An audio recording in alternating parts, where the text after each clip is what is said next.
Hello guys, Serafina media channel பார்த்துட்டு இருக்கவங்க எல்லாருக்கும் வணக்கம். இன்றைக்கி நம்ம சேனலில் கிச்சனுக்கு யூஸ்ஃபுல்லாக இருக்கக்கூடிய டிப்ஸும் அது கூடவே வந்துட்டு நம்மளோட டெய்லி லைஃப்பில் நமக்கு யூஸ்ஃபுல்லாக இருக்கக்கூடிய நிறைய டிப்ஸ் அண்ட் ட்ரிக்ஸ் தான் வந்து பார்க்க போகிறோம். அதுக்கு முன்னாடி நீங்கள் நம்ம சேனலை இப்போ தான் ஃபர்ஸ்ட் டைம் பார்க்குறீங்க அப்படின்னா மறக்காமல் சப்ஸ்கிரைப் பண்ணிக்கோங்க. கூடவே பக்கத்தில் இருக்க பெல் ஐக்கான் கிளிக் பண்ணி ஆல் கொடுத்துக்கோங்க. இப்போ வாங்க வீடியோக்குள்ளே போகலாம். ஃபர்ஸ்ட் டிப் என்ன அப்படின்னு சொல்லி பார்க்கலாம். நம்ம வீட்டில் வந்து இந்த மாதிரி மேட்டெல்லாம் வச்சுருப்போம். டோர் மேட் வந்து யூஸ் பண்ணுவோம். மழை காலங்களில் பார்த்தோம் அப்படின்னா என்ன தான் வந்து நம்ம துவைச்சி போட்டாலும் இந்த டோர் மேட் வந்து காயவே செய்யாது. காய்கிறது மட்டும் இல்லாமல் ஈரப்பதம் வந்து எப்போவுமே இருந்துகிட்டே இருக்கும். அந்த மாதிரி பிரச்சனையை வந்து அவாய்ட் பண்ணுறதுக்கு என்ன பண்ணலாம் அப்படின்னு சொல்லி பார்த்தோம் அப்படின்னா, இந்த மாதிரி ஒரு நியூஸ் பேப்பர் வந்து கீழே வந்து விரிச்சுக்கோங்க. விரிச்சிட்டு டோர் மேட்டை வந்து அது மேலே வந்து போட்டுருங்க. போட்டு விட்டுட்டோம் அப்படின்னா நம்ம என்ன தான் வந்துட்டு மேட்டில் வந்து ஈரம் இருந்தாலும் ஈரம் வந்து தரையில் வந்து நமக்கு படாது. டைல்ஸ்லலாம் அந்த மாதிரி மேட் போடும்போது வந்துட்டு கீழே ஈரம் நின்றுச்சு அப்படின்னா நம்ம லைட்டாக விதிச்சோம் அப்படின்னா கூட வழுக்கிறதுக்கு சான்சஸ் இருக்குது. இதே இந்த மாதிரி நியூஸ் பேப்பர் வந்து நம்ம போட்டு வச்சிட்டோம் அப்படின்னா அந்த ஈரத்தை வந்து நியூஸ் பேப்பரே உறிஞ்சிக்கும். இதனால் வந்துட்டு மேட்லேயும் ரொம்ப ஈரம் தெரியாது. சீக்கிரமாக அந்த ஈரங்கள் வந்து காஞ்சு போயிடும். இந்த மேட் வந்து ஆல்ரெடி நான் கொஞ்சம் ஈரமாக இருக்கிற மேட்டை தான் உங்களுக்கு வந்து போட்டு காட்டியிருக்கேன். அடுத்ததாக ஒரு முக்கியமான டிப் தான் வந்து பார்க்க போகிறோம். அது என்ன டிப் அப்படின்னு சொல்லி பார்த்தோன்னா, இந்த மாதிரி கூடை வந்து நம்மக்கிட்ட நிறையா இருக்கும். பிளாஸ்டிக் கூடையாக இருக்கட்டும், இல்லை அந்த மாதிரி ஒயர் கூடை, அந்த மாதிரிலாம் நிறையா கூடைகள் இருக்கும். இப்போ மோஸ்ட்லி வந்துட்டு நம்ம அந்த கூடைகள்லாம் வந்து யூஸ் பண்ணுறதில்ல. நிறைய வீடுகளில் பார்த்தோம் அப்படின்னா இந்த மாதிரி கூடைகள் வந்து வேஸ்ட்டாக தான் வச்சுருப்போம். அந்த மாதிரி கூடைகளை வச்சு எப்படி நம்ம ஷெல்ஃபு ஸ்டாண்டு இல்லாத வீட்டில் நம்மக்கிட்ட உள்ள பாத்திரங்களை இதில் எப்படி வந்து ஆர்கனைஸ் பண்ணலாம் அப்படின்னு சொல்லிட்டு பார்க்க போகிறோம். அதுக்கு நான் வந்துட்டு இந்த மாதிரி ஒரு கூடை எடுத்திருக்கேன். இது வந்து பிளாஸ்டிக் கூடை தான். இது கூடவே ஒரே ஒரு கட்டப்பை குச்சி இந்த மாதிரி ரெண்டாக வந்து உடச்சி எடுத்திருக்கேன். இந்த சின்ன சைஸ் குச்சி வந்து நமக்கு போதும். இப்போ இதை வந்து என்ன பண்ண போகிறோம் அப்படின்னா, அந்த கட்டப்பை குச்சி இருக்குல்ல, 2 குச்சியையும் வந்துட்டு இந்த கூடையில் 2 பக்கமும் நம்ம வந்து கட்ட போகிறோம். இப்போ நான் வீடியோவில் காட்டியிருக்க மாதிரி நீங்கள் கட்டி வந்து எடுத்துக்கலாம். நான் அந்த மாதிரி வந்து உள்ளே வந்துட்டு நமக்கு இந்த மாதிரி கேப் இருக்கிறதுனால நமக்கு கட்டுறதுக்கு வந்து கொஞ்சம் ஈஸியாகவே தான் இருக்கும். இதே நம்ம வந்து ஒயர் கூடை அப்படின்னா கொஞ்சம் சின்னதாக நமக்கு ஹோல் இருக்கும். அந்த மாதிரி கூடைகளையுமே வந்து நம்ம வந்து கட்டி எடுத்துக்கலாம். அந்த மாதிரி கட்டப்பை குச்சியை வச்சு நல்லா வந்து டைட்டாக கட்டி எடுத்துக்கோங்க. இதுக்கு வந்து நூல் தான் யூஸ் பண்ணணும் அப்படிங்கிற மாதிரி இல்லை. நம்மக்கிட்ட சணல் இருந்துச்சு அப்படின்னா கூட யூஸ் பண்ணிக்கலாம். நான் வந்து நூல் வச்சு தான் கட்டியிருக்கேன். நூலை வந்து 2ஆக மடக்கி வச்சு கட்டியிருக்கேன். அது கொஞ்சம் ஸ்ட்ராங்காக இருக்கும் அப்படிங்கிறதுனால கட்டியிருக்கேன். இப்போ இந்த மாதிரி வந்து 2 சைடுமே நல்லா வந்து கட்டி எடுத்துக்கலாம் ஸ்ட்ராங்காக. ஒரு கீழே மேலே 2 பக்கமும் கட்டினீங்க அப்படின்னா நல்லா ஸ்ட்ராங்காக நிற்கும். இப்போ நான் வீடியோவில் காட்டியிருக்க மாதிரி கட்டி எடுத்துக்கோங்க.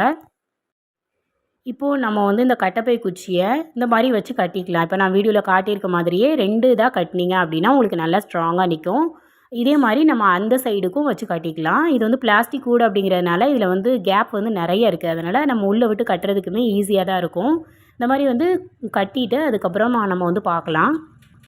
இப்போ நான் அந்த கூடையில் வந்து 2 பக்கமும் இந்த மாதிரி கட்டப்பை குச்சி வச்சு வந்துட்டு கட்டிட்டேன். கட்டினதுக்கப்புறம் நம்மக்கிட்ட இருக்க எக்ஸஸாக இருக்க நூலை வந்து கட் பண்ணி விட்டுறலாம்.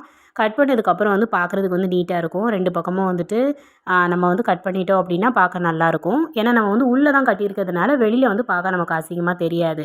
இப்போது இந்த மாதிரி கட்டிட்டோமா, இதுக்கப்புறம் என்ன பண்ணலாம் அப்படின்னா, நம்மக்கிட்ட இந்த மாதிரி மெட்டல் பேங்கிள் வந்து நிறையா வச்சுருப்போம்.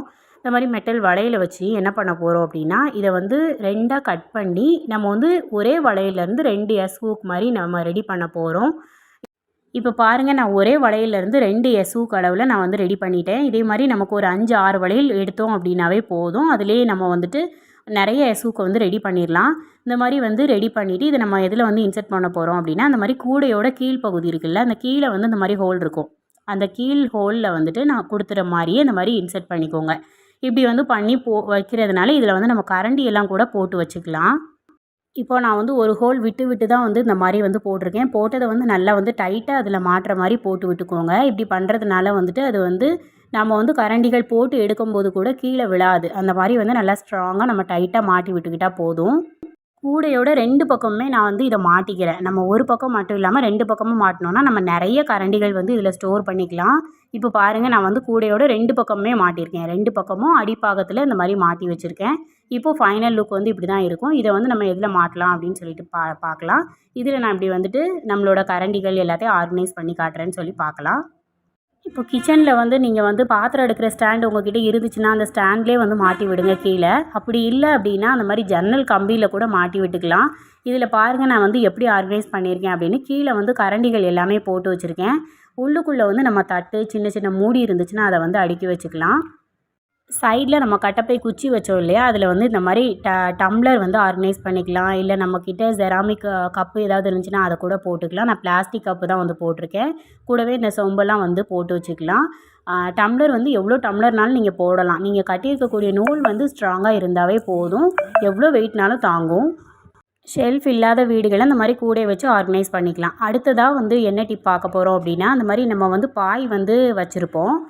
இந்த மாதிரி பாயில் மழை காலங்களில் பார்த்தோம் அப்படின்னா ஒரு மாதிரி வெள்ளையாக வந்துட்டு ஃபங்கல் இன்ஃபெக்ஷன் மாதிரி வந்து ஆயிரும். அதை மாதிரி பிரச்சனையை அவாய்ட் பண்ணுறதுக்கு என்ன பண்ணலான்னா, நம்மக்கிட்ட இருக்கக்கூடிய ரேஷன் கடை வேட்டி சேலை அந்த மாதிரி இருந்துச்சு, இல்லை உங்கள்கிட்ட காட்டனில் துணி ஏதாவது இருந்துச்சுன்னா அதை இந்த மாதிரி விரிச்சிட்டு பாயை நீங்கள் எப்போது சுருட்டுறது போல் சுருட்டியோ இல்லை மடிச்சோ வந்து வச்சுக்கலாம். இந்த மாதிரி வைக்கிறப்போ வந்துட்டு நமக்கு அது மேலே வந்து ஒயிட் கலரில் அந்த ஃபங்கல் இன்ஃபெக்ஷன் வந்து ஆகாது.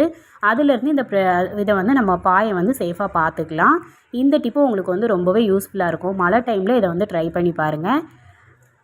நம்ம துணி எடுக்கிறது வந்து நம்ம பாயோட அளவுக்கு தகுந்தாப்பில் வந்து எடுத்துக்கணும். அதனால் ரேஷன் கடை சேலை இல்லை வேட்டி அப்படின்னா வந்துட்டு நமக்கு ரொம்ப லெங்க்த்தாக இருக்கும். அந்த மாதிரி துணி வந்து எடுத்துக்கிட்டோம் அப்படின்னா நமக்கு வந்து ஃபுல்லாகவே அது வந்து பாயில் வந்து கவர் ஆகும். அந்த துணி வந்து எடுத்துக்கிறது ரொம்பவே பெட்டர் அப்படின்னு சொல்லுவேன். இல்லை நீங்கள் உங்கள்கிட்ட காட்டன் கிளாத் இல்லை சாரீலாம் இருந்துச்சுன்னா கண்டிப்பாக ஹெல்ப்ஃபுல்லாக இருக்கும். அதை கூட யூஸ் பண்ணிக்கலாம். அடுத்த டிப் என்னன்னு பார்க்கலாம். நான் அந்த மாதிரி ஒயிட் கலர் காட்டன் கிளாத் வந்து இந்த ஷேப்பில் வந்து கட் பண்ணி வச்சுருக்கேன். இப்போ இதில் வந்து என்ன பண்ண போகிறோம் அப்படின்னா, நம்மக்கிட்ட இருக்கக்கூடிய அரிசி, ரேஷன் அரிசி, ஏதோ ஒரு அரிசி உங்கள்கிட்ட என்ன அரிசி இருக்கோ அதை எடுத்துக்கோங்க. அந்த அரிசியை அந்த காட்டன் கிளாத்தில் இந்த மாதிரி உள்பக்கமாக வச்சுட்டு நான் கட்டுற மாதிரி இந்த மாதிரி கட்டி எடுத்துக்கோங்க. இந்த மாதிரி முடிச்சு போட்டு ஒரு குட்டியாக ஒரு குட்டி பொட்டலை மாதிரி வந்து ரெடி பண்ணிக்கலாம். இந்த மாதிரி குட்டியாக ரெடி பண்ணி வச்சுட்டு இதை வந்து எதுக்குள்ளே வைக்க போகிறோம் அப்படின்னு சொல்லி பார்க்கலாம். நம்ம வீட்டில் வந்து தூள் உப்புலாம் வந்து யூஸ் பண்ணுவோம். தூள் உப்பு வந்து இந்த மாதிரி டப்பாவில் நம்ம ஸ்டோர் பண்ணி வைக்கிறப்போ இந்த மாதிரி கட்டியாக வந்து விழுந்துடும். அதை வந்து அவாய்ட் பண்ணுறதுக்கு வந்து என்ன பண்ணலான்னா, இந்த மாதிரி அரிசியை வந்து நம்ம உள்ளே வச்சு கட்டியிருக்கோம்ல, இதை வந்து உள்ளே வச்சுட்டு உள்ளே வந்து மிக்ஸ் பண்ணி விட்டுக்கலாம். இப்படி நம்ம வைக்கிறப்போ வந்துட்டு இந்த மாதிரி தூள் உப்பில் வந்து கட்டிகள் வந்து விழாது. இந்த டிப்பும் உங்களுக்கு வந்து ரொம்பவே யூஸ்ஃபுல்லாக இருக்கும். கண்டிப்பாக ட்ரை பண்ணி பாருங்கள். இந்த வீடியோவில் நான் சொன்ன ஏதாவது ஒரு டிப்பாவது உங்களுக்கு கண்டிப்பாக யூஸ்ஃபுல்லாக இருந்திருக்கும் அப்படின்னு சொல்லி நான் நம்புகிறேன். இந்த வீடியோ உங்களுக்கு யூஸ்ஃபுல்லாக இருந்துச்சு அப்படின்னா நம்ம சேனலை சப்ஸ்கிரைப் பண்ணிக்கோங்க. தேங்க்ஸ் ஃபார் வாட்சிங்.